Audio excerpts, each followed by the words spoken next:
Welcome everyone to Fundamentals of Kabbalah and Chassidut, continuing our series on War and Peace in Jewish tradition. For those who were here last week, we spent the entire hour on trying to understand Amalek. The story in Parshat Beshalach, the end of Parshat Beshalach, when Amalek comes and fights with Israel. We're not going to go back over that. Anyone who didn't, you can get the recording. Please do. And then I mentioned that there are two places in the Torah that talk about Amalek. Last week we did the first, and today we're going to do the second. The second telling of the same story, really, is at the end of Parshat Ki Tetzei, in the book of Devarim, Deuteronomy. For those who want to follow, it's the 25th chapter, the 17th verse. Again, Parshat Ki Tetzei, the 25th chapter, the 17th verse. But similarly to how we did it last week, we need to know the context in which this is being given over. Last week, it's almost crucial to understanding that right before it says, Vayavo Amalek, and Amalek came and fought with Israel. So right before that, there was a lot of disagreement in Israel, a lot of contention, and they named the name of the place Masa Umariva, which are both names of testing, of contention, fighting, disagreement. And then the people tested God and said, is God among us or not? And then immediately it says Vayavo Amalek. Amalek came. So we see in the connection between these two stories, we analyze in great depth why there's such a juxtaposition. Again, we're not going to return over that. Hopefully people will be able to see it. But today we're going to start with the same thing. What comes before the story here about Amalek seems to be completely unrelated. And there is a mitzvah that, in short, without reading the whole thing, is you have to have honest weights. Now, even today, a lot of it is digitalized, but up to maybe 10 years ago, if you go buy fruits and vegetables, they're going to put it on a scale. And sometimes it was an electric scale, other times it was the old-fashioned scales, which throughout history was the typical type of scales, where you would have a stone or a weight, and according to how many vegetables were there, you would add weights or take them away. So the Torah is saying how important it is to have honest weights. In other words, let's say you have a weight of a kilo. Well, you don't write on it a half a kilo or 2 kilos. That is, it leads to what is basically thievery. You're stealing money from people through dishonest business practices. But it's based around this idea of having correct weights. So Rashi makes a very important comment, and he comments on the juxtaposition, as he does often in the Torah. Why is this mitzvah next to that mitzvah? Many times there's an obvious logic to it, and if not, we have to really delve very deeply to understand what's the juxtaposition between this mitzvah and that mitzvah. So here Rashi says that if you don't keep honest weights, and again, what this means is if you don't practice business honestly, then expect Amalek to come against you. That's what Rashi says. So he explains the juxtaposition. In other words, he sees something in dishonesty in business is going to draw the energy of Amalek. So let's compare these two juxtapositions. Last week, the juxtaposition was that the people said, is God amongst us or not? And that doubt, if you remember, we learned that the numerical value, the gematria of Amalek equals doubt, equals safek. And so people doubted God's presence, doubted if God was with us or not. That drew an energy of Amalek.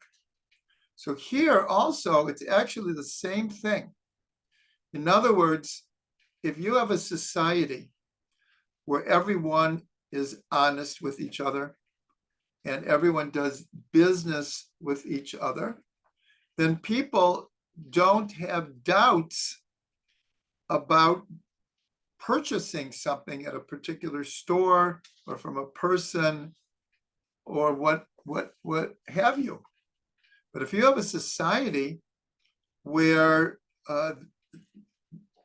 dishonest business practices are almost the norm, then that creates doubt in everyone's mind about who you can trust and who you can't trust.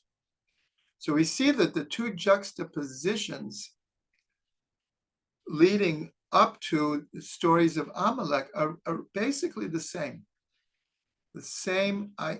idea.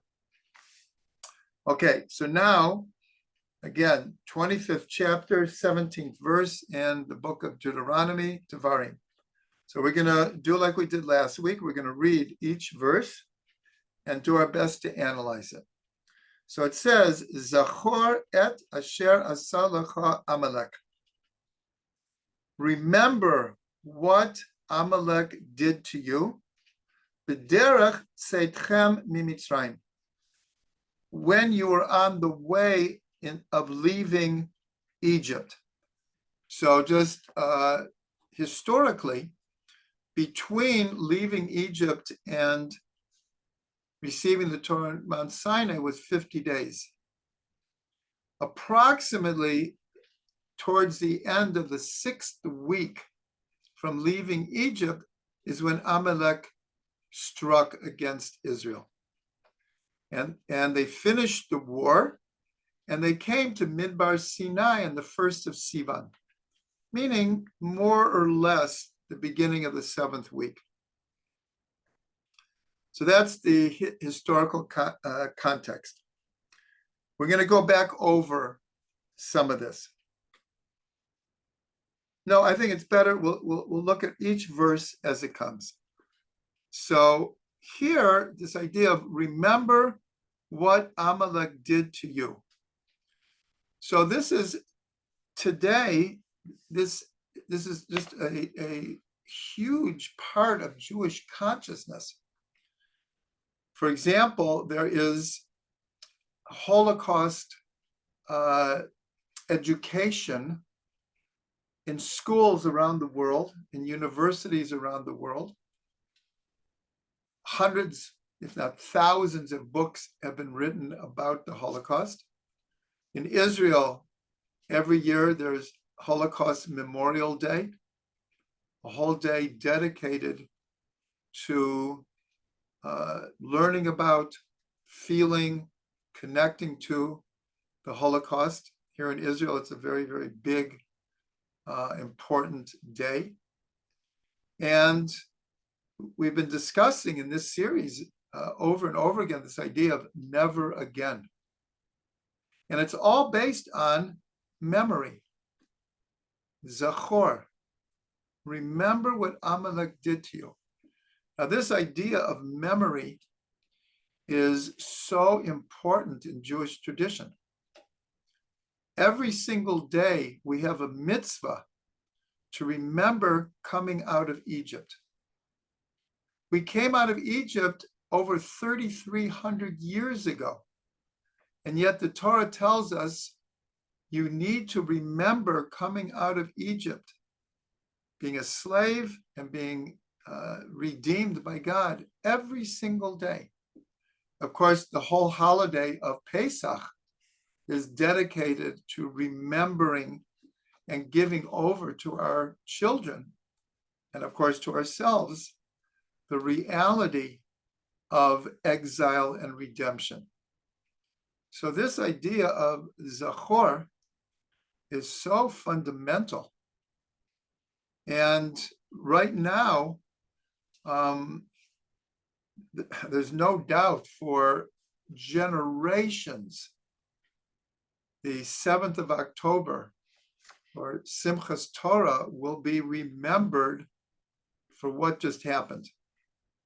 That is almost guaranteed.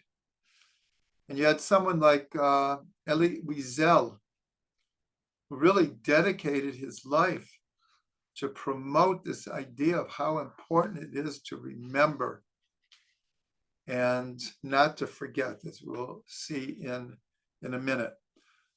Not more than a kilometer from here, there is a Holocaust memorial. And it's from a certain district in Poland called Zagłębia. In Zagłębia, there were scores of Jewish villages, or villages that had a high percentage of Jews living there.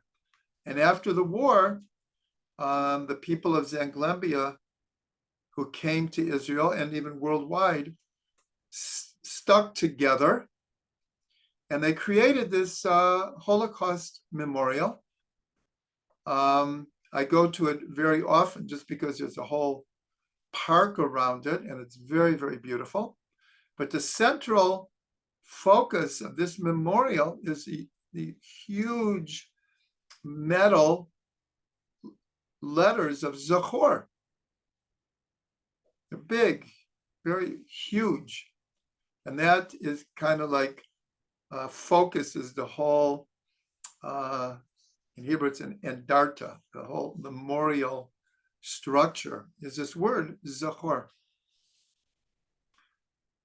In the old Yad Vashem, I haven't been there, I have to admit, in many years. They've redone it many, many times. But in the original Yad Vashem, the original Holocaust memorial in Jerusalem, visited by tens of millions of people at this point, when you would finish going through, we'll call it the museum part, there used to be, maybe it's still there, on the wall, there was a quote from the Baal Shem Tov. The Baal Shem Tov said, the secret of redemption is remembering. And the secret of exile is forgetting. In other words, redemption, you would think redemption, we're focused more on the present or future. But the Baal Shem was saying it's founded on our memory, our remembering, Zachor.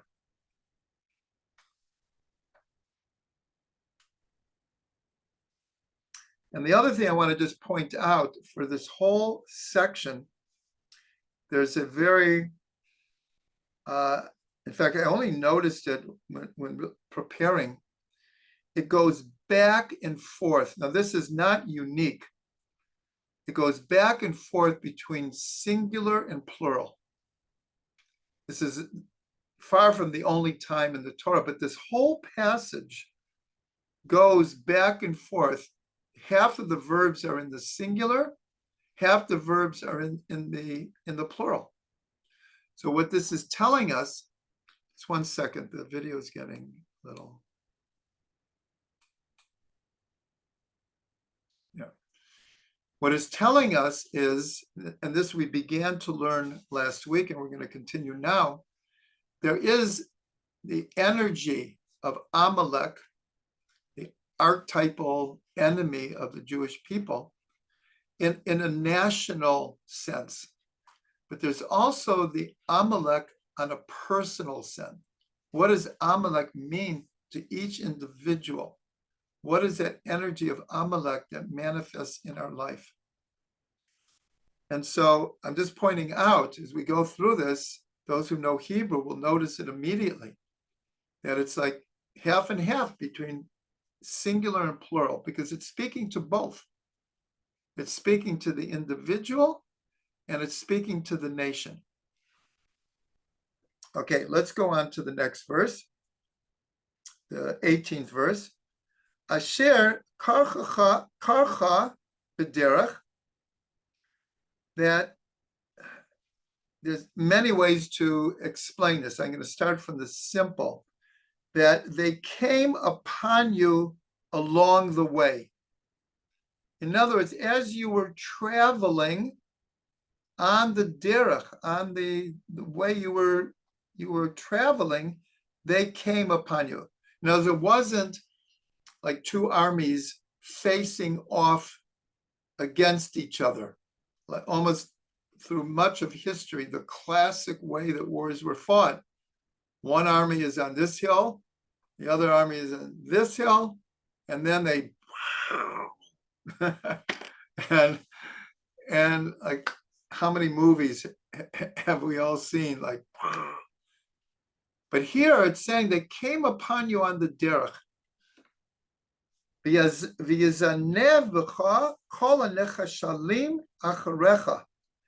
And they attacked you.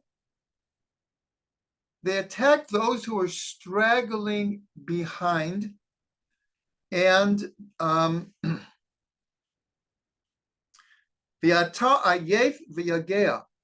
and you were tired and worn out. In other words, they attacked the weak. They didn't attack frontally. They attacked the ones that were straggling behind, were struggling to keep up. That's who they attacked. Velo yorei Elokim. And here it's in the singular again, but I'll translate in the plural, and they did not fear God. Okay, so let's look at this. So this word karcha, which is they came upon you. So commentaries throughout the ages have pointed out that this root has other meanings. One is the word mikra. Mikra means coincidence. In Hebrew, stam, it just happened. It just happened. They just happened to come upon you. Well, that's not true, because Amalek planned this attack, just like Hamas did. It didn't just happen.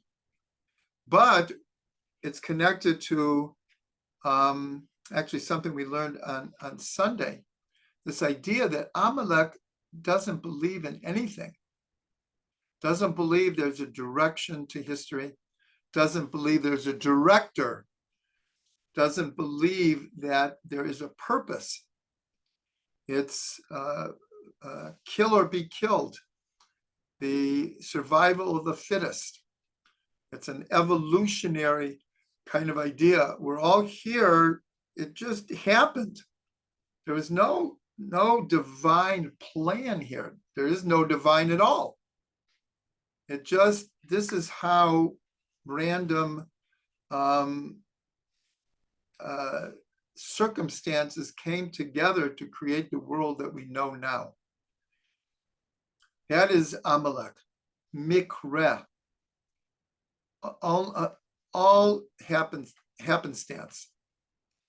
Another meaning for Mikra, and especially in Chassidut, picks up on this. The root is the word kar, cold. It means cold. So on an individual level, many, many, many great Rebbes talked about this, that at a personal level, the energy of Amalek that in a sense resides within us is that voice in our head that wants to cool us off. We have a great insight. We make a big decision. We are inspired by something. And then there's that voice that says, are you sure? Do you really think you can do that? Oh, come on. Who are you fooling? Okay, you're inspired now, but look at it a day from now. You're not gonna carry on. You're not strong enough. Look how many times you failed. Hopefully you get the gist of what I'm trying to say. It's that voice of doubt. It sows doubt, but it cools us off. And I remember Reb Shlomo, one of the things he used to say very often is, obviously, Amalek wants to stop us in our tracks. Whatever excites us, whatever inspires us, whatever moves us. It's that voice like, oh, come on. It won't last. Be real. But also, Reb Shlomo said it even gets to the point that let's say someone becomes a Baal Tshuva and they adopt a religious lifestyle. And in the beginning, everything is so new and exciting and meaningful and inspirational. And Amalek comes along and says, you want to be religious? Fine. No problem. I have no problem with that. But don't overdo it. Don't get so excited. Okay. You'll keep Shabbos a little bit. You'll eat kosher. Yeah. You'll go to shul on Rosh Hashanah and Yom Kippur. But don't overdo it. So that's from the root kar. It cools you off. It cools you off. And then there is one more that is brought down, especially in Kabbalah. It's also the root for the word carry. Now, carry, kuf resh yud, has a number of meanings. In the parsha of Ki Tavo, which is actually the next parsha after Ki Tetzei, first God gives Israel all of these blessings. It's a simple formula. If you listen to God, you don't worship idols, you follow the Torah, you will get all of these blessings. And they're spelled out. And then it says, but if you don't follow God, you'll get what are called the curses. But the word that is used in the Torah is, if you walk with me, bekeri. In other words, you're not sincere. You're trying to fool me, you're fooling yourself. You're just doing things by rote. You're not full of faith. Carry, again, is connected to the saying, is like, everything, it just happens the way it happens. There's no great plan here. There's no great purpose or mission for the individual or for Israel or for the world. It's just the way it happens, and therefore you can just do what you want, because there's no real moral or ethical code that anyone has to live by. So that's what's called walking with God, bekeri, just not for real. And the other is, carry means an emission of seed. We won't go into that so much, but carry is a sexual a practice that is not encouraged in Judaism. And that's called keri also. And that it just represents a lack of self-esteem, a lack of connection, a lack of meaning in life. It's just spilling seed and all that entails. So all of that is connected with this word keri. With karcha, that they came upon you. And in a sense, Amalek is the epitome of keri, because they in a sense, they don't believe in anything. Just the survival of the fittest, live by the sword. We're going to get into it, but we have to understand that Amalek comes from Esav. And Esav is told by his father, you will live by the sword. That will be your moral compass. Not that Yitzhak wanted it that way. Okay. And here, again, because just by definition, everything we're learning in this series, we're connecting to current events. So here it says, they attacked the weak and those who were straggling behind. And without getting into it graphically, but Hamas attacked defenseless civilians. And they were particularly cruel to the women.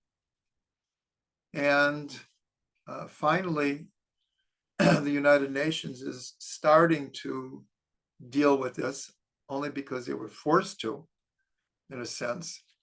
But the way that they massacred babies and elderly and women and is exactly from the Parsha. The Parsha is archetypal, it's eternal, and we're living through it right now. Let's continue. The next verse, 19, Yutet. V'haya b'haniach Hashem Elokecha lecha mikol oivecha misaviv ba'aretz asher Hashem Elokecha noten lecha nachala l'rishta. It's a long verse. Let me break it up. V'haya b'haniach Hashem Elokecha lecha mikol oivecha. When God gives you rest from all of your enemies, Mesaviv ba'aretz, that surround you in the land, Asher Hashem Elokecha noten lecha, the land that God gives to you, Nachala l'rishta, an inheritance to settle, Timcha et zecher Amalek, wipe out the memory of Amalek, mitachat hashamayim, from beneath the heavens, lo tishkach, do not forget. And that's the end of this passage. So before we go back to this verse, I want to point out that between the first of the month of Adar and the beginning of Nisan. Now, this is in a regular year. This year we have a leap year, and there are 2 months of Adar. But in the majority of years, where the last month of the year, Adar, is right next to the first month of the year, Nisan, there are 4 special readings that we do during that. It's approximately 5 to 6 weeks, depending on how it falls out. And on Shabbat, there'll be 4 special maftirs, 4 special readings.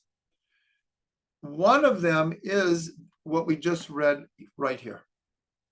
And it's called Shabbat Zachor. It's a Shabbat of remembering. And we read it always before Purim, because according to tradition, Haman comes from Amalek. He comes from the nation of Amalek.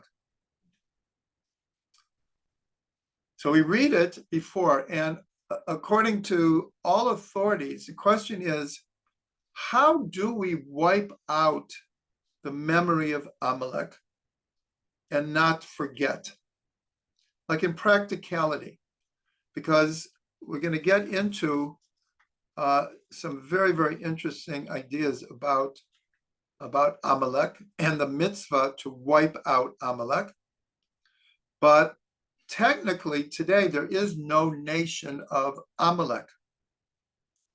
So the question is, so how do we fulfill this mitzvah? How do we fulfill the mitzvah of wiping out Amalek?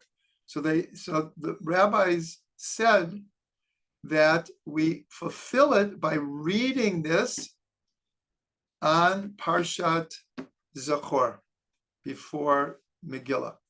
And that's why it's considered a mitzvah d'oraita, an actual mitzvah from the Torah, to go to shul and listen to this maftir on that particular Shabbat.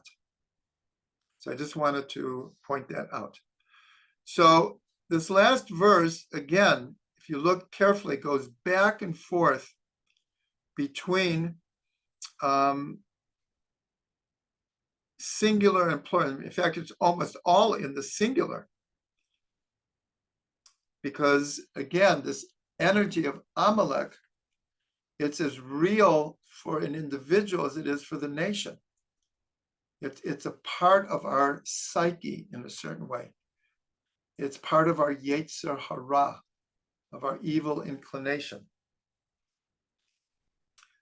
So the interesting thing here is, and I only picked up on this recently, but it says it clearly.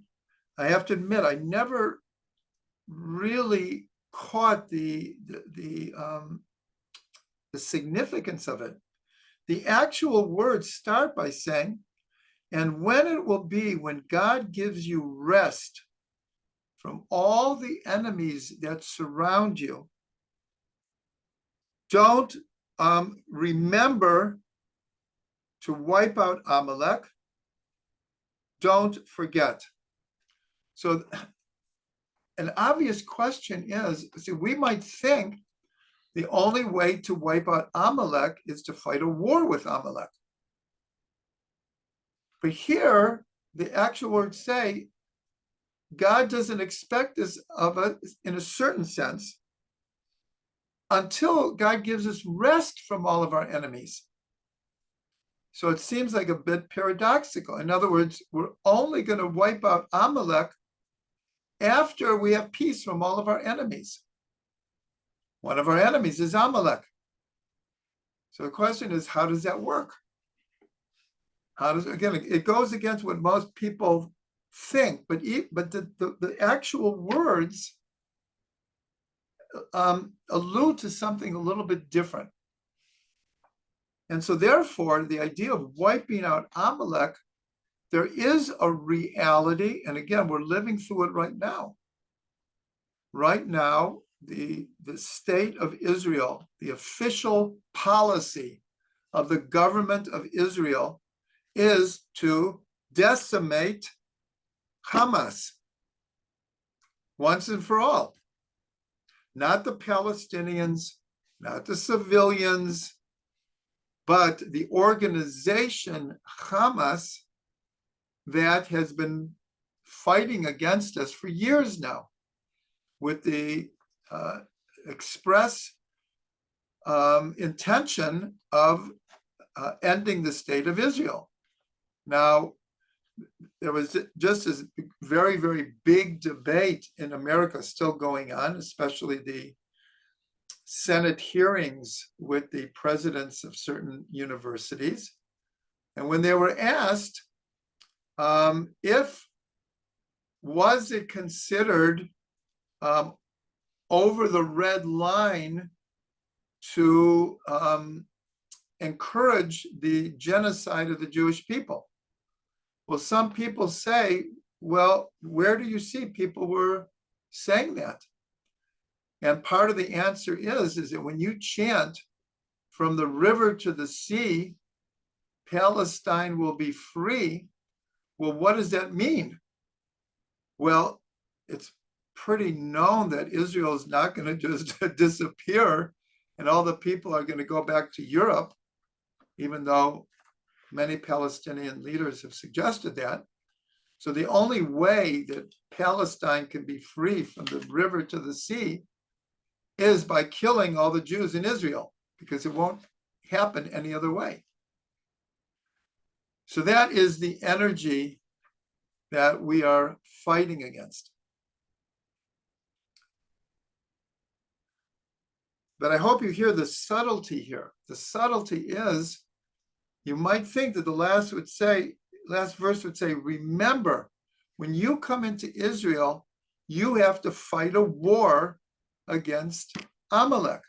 Now, in the passage that we learned in Parshat Beshalach, God says, I will have a war with Amalek from generation to generation. But one of the premises of this entire series is that when you say the word war, it doesn't mean just, as we said before, two armies facing each other and killing each other. War means contention. It means fighting. It means struggling. And that's how we've approached it all this time. There is war with guns and swords and bombs and airplanes and all of that, bows and arrows, whatever you have. But there's also a war with our Yetzer Hara every day. So here, they're both true. They're both true because the energy of Amalek wants to destroy Israel. Haman was very serious. He had every intention of wiping out every Jew in the 127 provinces of Achashverosh. He was very serious.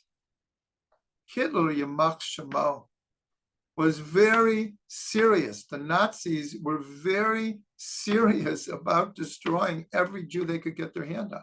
It's a real energy. It's a very, very real energy. So there is a war with Amalek, a physical war, but there's also a spiritual war with Amalek, a spiritual war with that voice that says you can't do it, you won't do it, who are you fooling? And it's the voice of the Yetzer Hara. And it's all of these energies. Sometimes it's called the Sitra Achra, the other side. All these different names, the Samach Mem. It's all the same energy. And an individual literally fights it 24/7. The Yetzer Hara is with us 24/7. And we need to fight against, but it doesn't necessarily mean a war in the field with armaments. There's an intellectual war, there's an emotional war, there's an intuitive war. And so this energy of Amalek has to be fought on both levels.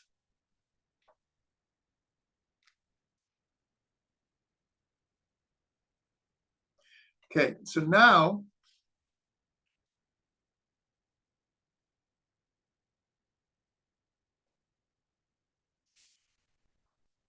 I want to address some issues that I'm pretty sure a lot of people have misunderstandings about or misconceptions. And I'm basing what I'm saying today on an excellent article in this book called Emanations from Rabbi Ari Kahn. And it's a article in the section about Purim. It's a book about the holidays. And since, as I said, the Shabbat before Purim, we read about Amalek because Haman is from Amalek and is that energy. So I'm going to introduce it here with a very, very current event. I think everyone knows that Israel was just brought by South Africa in front of the International Court and was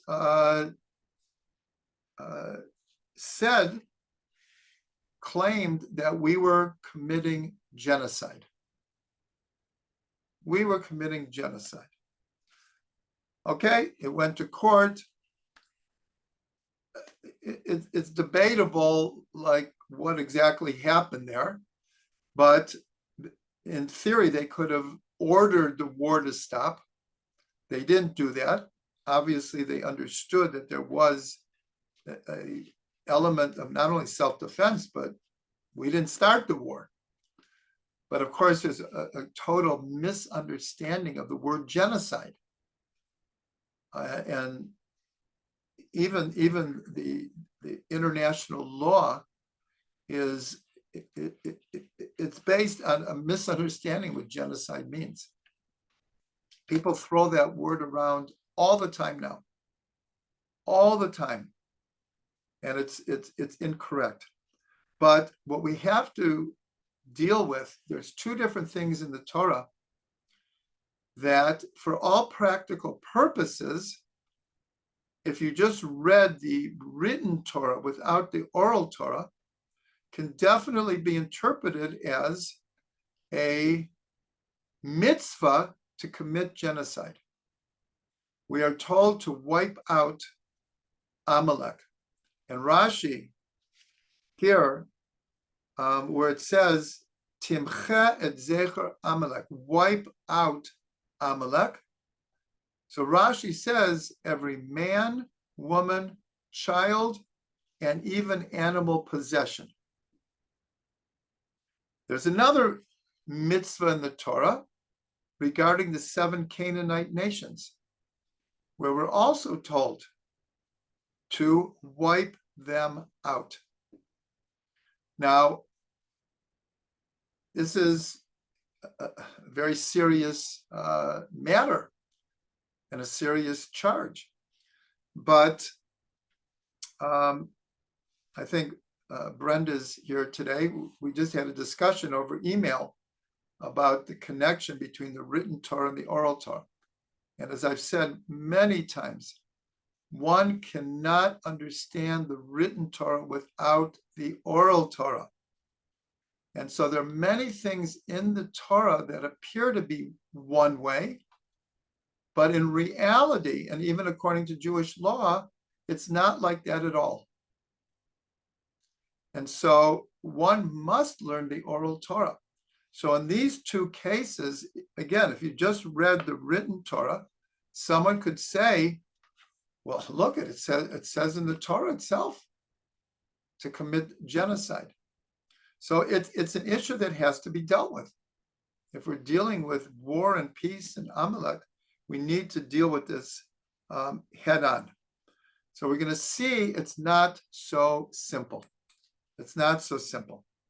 So the first of all, the question is, who is Amalek? Who are we talking about? Amalek is one of the descendants of Esav. And they formed a people. They were an identifiable people. And they had a certain territory where they lived. So the question becomes, if one is born, and I don't know how to say it, but born to Amalek, can one ever not be from Amalek? And what does it mean to wipe them out? What are the halachic requirements? So, first of all, there's an opinion in the Mechilta. It says like this: God swore by his throne of glory. If you remember, at the end of Parashat Beshalach, God, his hand was on his throne, swearing there'll be war against Amalek in every generation. And there we just learned the understanding of the idea of there's a certain balance in the world that needs to be maintained for human beings to have free choice, which is one of the purposes of God's creation. So here, the opinion is, God swore by his throne of glory, if converts come from any nation, they will be accepted. But from the progeny of Amalek and his household, they will not be accepted. So this is an opinion in the Gemara that someone from Amalek cannot convert. In other words, if you're born to Amalek, racially, you are Amalek. You cannot change. You can't be a B'nai Noach. You can't convert. You are Amalek. But that turns out that's, according to Maimonides, that is not the halacha. According to Rambam, someone from Amalek can convert. Now, once you learn that, it starts changing our view of what's going on here. I thought we had to wipe out Amalek. If we have to wipe out Amalek, how could you allow someone from Amalek to convert? So where would the Rambam learn such a thing? So there is in two different Gemaras, one in Gittin, one in Sanhedrin. It says the following, and these are all talking about tremendous enemies of Israel. Naaman was a resident alien. Naaman became a B'nai Noach. Nebuzaradan was a righteous proselyte. He killed hundreds of thousands of Jews. And he became a proselyte. He converted. Now listen to this. Many of you have heard this one. Descendants of Haman learned Torah in Bnei Brak. The descendants of Haman learned Torah in Bnei Brak. Well, how can that be? Haman is from Amalek. How could his descendants be learning Torah in Bnei Brak? Descendants of Sisera. Sisera was the general who Devorah fought against. It was the Haftorah from last week. His descendants taught children in Yerushalayim. And descendants of Sennacherib gave public expositions of the Torah.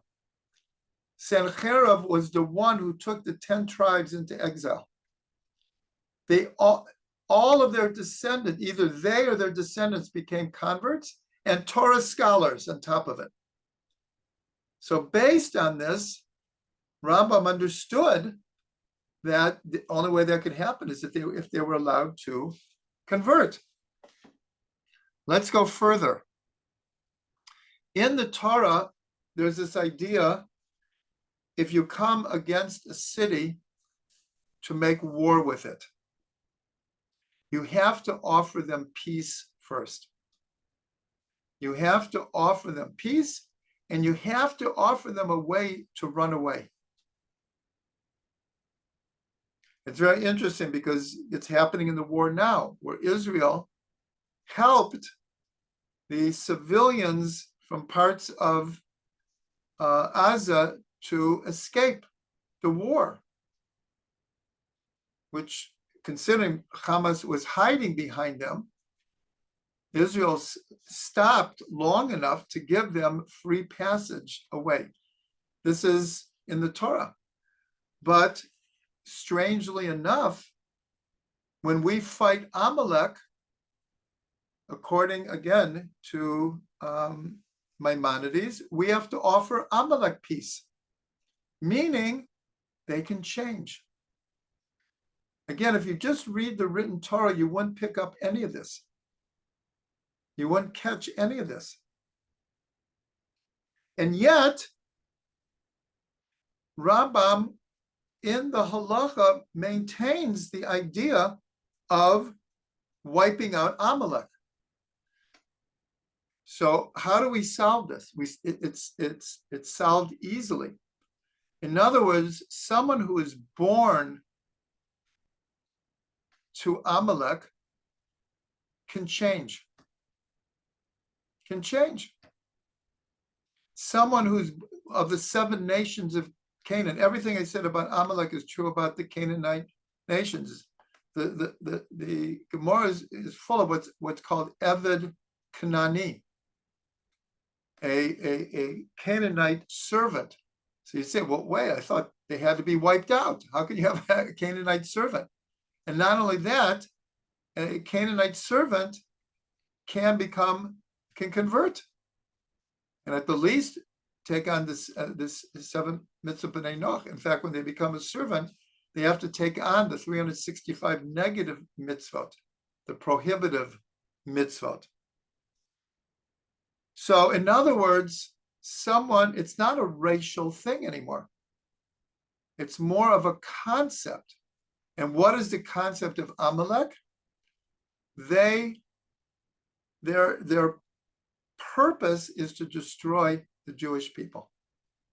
We're seeing it right now that if Hamas cared at all for the civilian, their own brothers and sisters and parents and children of Gaza, they would stop the war. But that's not their main purpose. Their main purpose is to destroy the Jewish state. Everyone knows after the tide of the war turned in World War II, and the Germans were in quick retreat, that at the command of the upper echelons of the Nazi party, instead of providing trains for their own soldiers to retreat, they used them to take Jews to the gas chambers. In other words, that was their most important thing. That was their most important. That is the definition of Amalek. And unfortunately, it's not just Hamas. There is a whole philosophy within Islam that the main thing is we have to destroy the state of Israel. That is what's going to determine everything.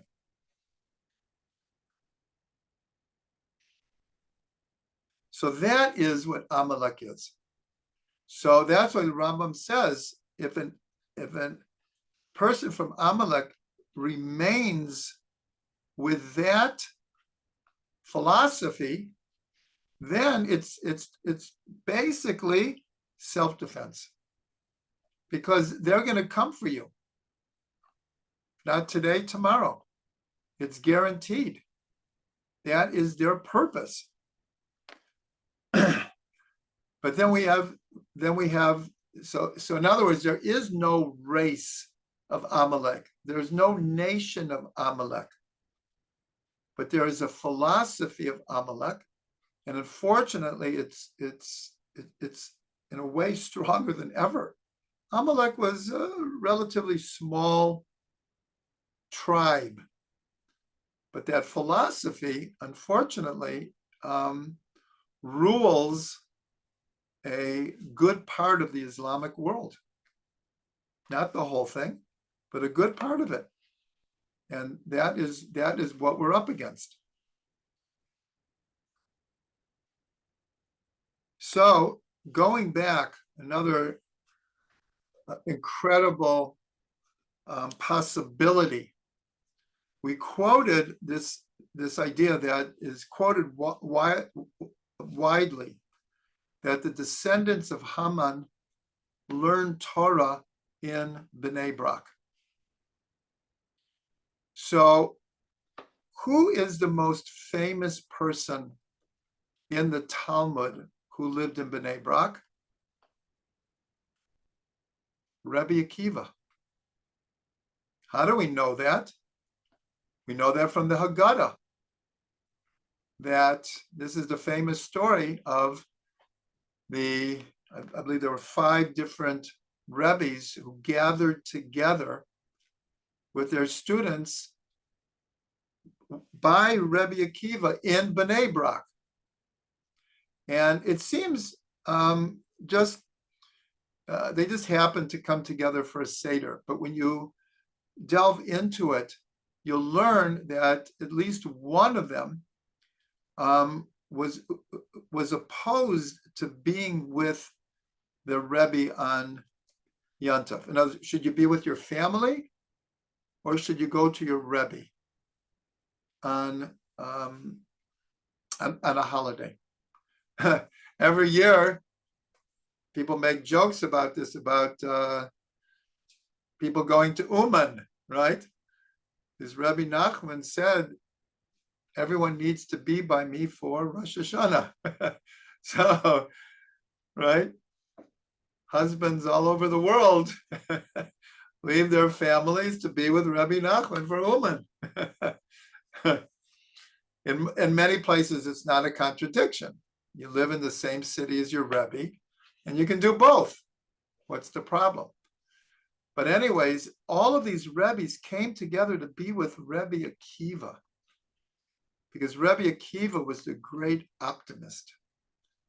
He inspired people to hold on to hope and faith that everything will work out. You have to understand, this is a generation that saw the destruction of the Second Temple.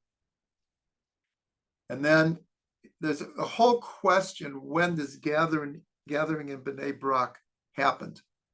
Some say they actually were planning the Bar Kokhba revolt on that night. That's why they were up all night, because they were planning the Bar Kokhba revolt. But I don't think we know definitively exactly when that gathering was, but it was after the destruction of the temple, that's for sure. And so we have another tradition that it's known that Rabbi Akiva comes from a family of converts from Esav. He comes from Esav. And others hold that Rabbi Akiva himself was a convert. He himself was a convert. So there's actually an opinion that the descendant of Haman, who was learning and teaching in Bnei Brak, was none other than Rabbi Akiva. Now, I don't think this is the majority opinion. There's another opinion, by the way, that they named someone, Rav Shmuel ben Shilat, is named in the Talmud as who they think this person in Bnei Brak was, who came from Haman, came from Amalek. So it's just a fascinating possibility. But here we see Rabbi Akiva is one of the greatest of all Jewish history. We really have no idea how instrumental he was in passing on the oral Torah and also the mystical tradition. 2 of his greatest students, Rebbe Meir. Anytime you read a Mishnah that it doesn't name who said this Mishnah, it was Rebbe Meir.